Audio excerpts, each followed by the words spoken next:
Hey, what's up guys, welcome back to my YouTube channel. So guys, in this video I'm going to show you how to fix Hey Siri not working on iPhone. So guys, if Hey Siri is not working on your iPhone, there are several things you can try to fix the issue. So guys, first of all, check your iPhone's microphone. Make sure your iPhone's microphone is not obstructed or covered. The microphone is located at the bottom of the iPhone near the charging port. So guys, after this the next solution is check your Hey Siri settings. So for this, go to settings. So scroll down and tap on Siri and search here. So and make sure the Hey Siri feature is turned on. If it is turned on, try turning it off and back on again. So turn on and so enable Siri.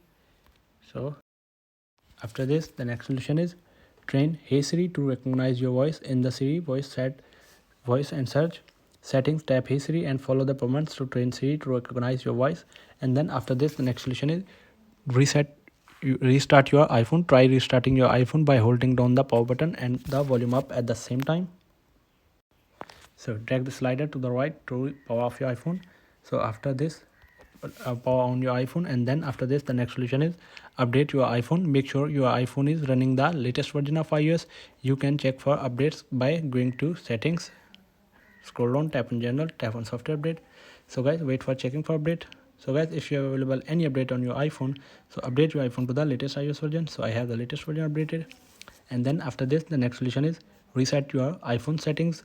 If none of the above steps work, you can try resetting your iPhone settings. For this, go to settings, scroll down, tap on general, scroll down, tap on transfer or reset iPhone, tap on reset all settings, enter your iPhone passcode.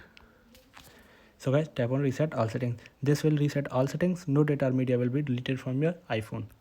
So guys, this will so guys, if none of these steps work, it may be a hardware issue and you should contact Apple support for further assistance. So guys, thanks for watching this video. Please like, share and subscribe. Thank you guys. See you in the next video. Thank you.